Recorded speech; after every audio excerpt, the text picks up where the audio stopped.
Let's talk some Miami Hurricane recruiting as the Canes, they remain undefeated after beating Duke at home 53-31. It was a close one, but the Canes come out on top, and top recruits were in attendance. I've got Azubi Charles from CaneSport on this video. We're going to talk recruit reaction. He was down on the field. He talked to some of these top recruits, including number 1 ranked offensive tackle Jackson Cantwell. He was the headliner this week. We're going to break it all down. But guys, first, before we get into it, hit subscribe to the On3 Recruits channel.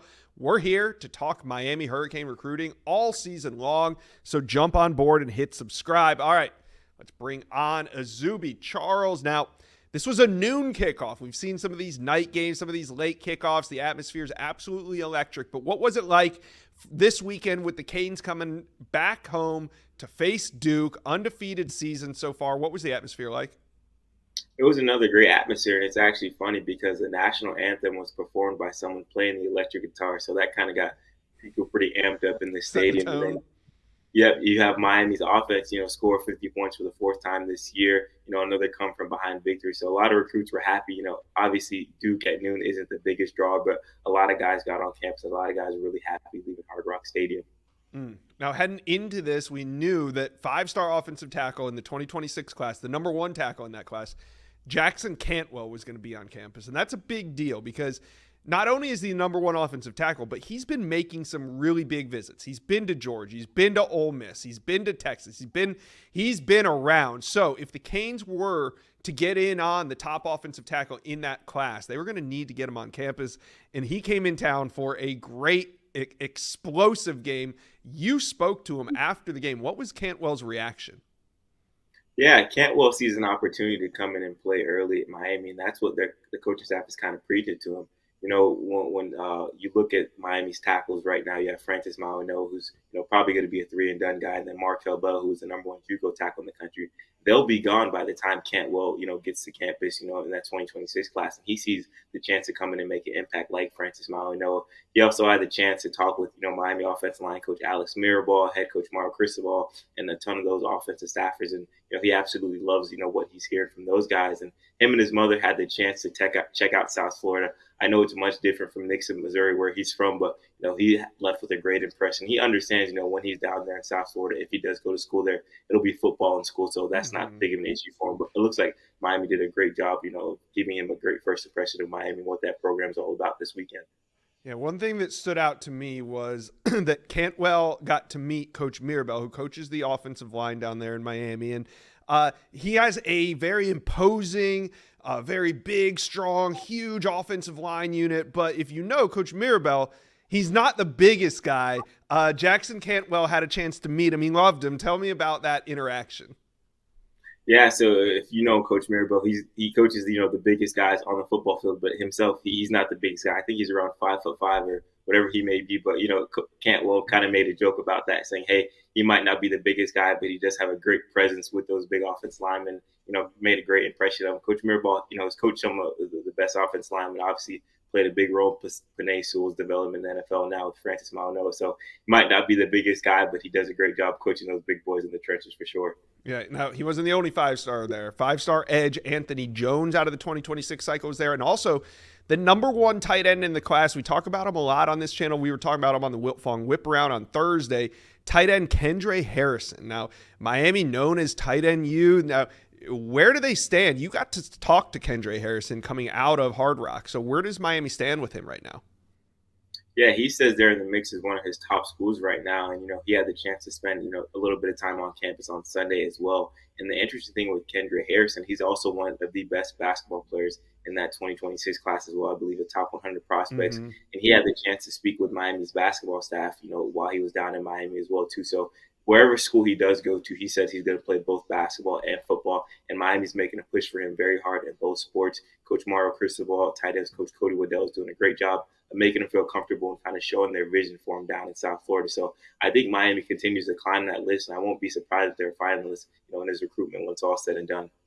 All right, one notable name. We're going to get to who are the most important names to know down the stretch in 2025, but you also had a report on Miami commitment Timothy Merritt, the DB Visited Tennessee this week, and I found something kind of notable in your report is the fact that we talk about all these visits to Miami, these electric atmospheres. Timothy Merritt has not been on campus for any games.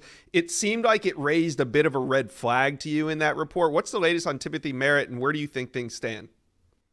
Yeah, when you're recruiting a guy in SEC country like Timothy Merritt out of Alabama, you always, play with that fire of those schools kind of coming back around late in his recruitment. And in the 2025 cycle, we saw that with Kevin Riley, a guy out of Alabama who eventually flipped to Alabama late in the cycle. And I've kind of seen a few similarities in this one, with him visiting Tennessee last weekend. Hasn't made his way down to Miami just yet. This year was expected this weekend, but things didn't work through with that. So that's definitely a guy I'm keeping a close eye out on. I'm not saying he's on flip watch right now, but just a guy I'm monitoring down the last few weeks of the cycle as we get closer to December. Yeah, and I mean, you see it all the time. You're at these games, and you know there's a lot of these commitments that come through, not just once, not twice, they're all there all the time. So for somebody to not show up for a game thus far, it kind of raises a red flag. We'll keep an eye on that. Now, let's talk about who are the most important names to watch down the stretch. It's not very many. So who are you keeping an eye on? Who do Miami fans need to know for 2025? Inside Scoop listeners, let's talk Prize Picks. Now, this weekend, I did not fare as well as I would have liked to. Jeremiah Smith did not hit on the more than 70.5. Katron Allen did not hit on the more than 56.5 rushing yards. Dylan Gabriel, he did hit on his more than, but next week, this is what happens when Travis Hunter isn't playing. I'm just not on my Prize Picks game, but let me know in the comment section below, how did you guys do this weekend? We love Prize Picks here at the Inside Scoop. It's real easy. All you got to do, pick two or more players and their selected stat line, more or less. Submit your lineup in less than 60 seconds. It's that easy. And right now, if you play $5, you can end up with 50. Hear me out. All you got to do, place a bet for $5. When you're done, whether you win or lose that bet, Prize Picks is going to put $50 in your account. It's easy. It's fun. A great way to play daily fantasy while you watch your favorite college football team. Let me know your lineup. I got to think about mine. I know I'm going to have Travis Hunter and Shador in my lineup, but you guys, let me know who you're playing. Comment section below. Now, here's what we got to do. Go to prizepicks.com/inside scoop and use promo code inside scoop to receive a guaranteed 50 when you play that $5 in your lineup. Go to prizepicks.com/inside scoop. Promo code inside scoop, $5 to play 50. Prize Picks, daily fantasy sports made easy. Yeah, so there's three guys I'm really monitoring as we get, to that December 4th early signing period. Obviously, we know DJ Pickett's going to be a name that, Miami continues to recruit, but three guys I'm really, really watching are Shamar Arnaud, the USC commit. We know this summer Miami already flipped a DB from USC with Drake Slip, so they're working on getting that second guy out of that class. He has an official visit set with Miami, in the coming weeks, and then moving on to another DB, Ben Hanks, a local guy who they got on an OV this summer. They absolutely love him as a ball player and think he can come in and make an instant impact at Miami. And then Kellen Wiley, a guy that we saw this year has had his stock, rise, go from unranked guy to the top 150 prospect. Miami absolutely loves him at that linebacker position, and they're going to get him for an official visit, in the coming weeks as well. So those three guys are kind of the three big names that I think Miami's in a really good spot with. And I think, if things go well, I wouldn't be surprised to see him in that 2025 class at the end of the day.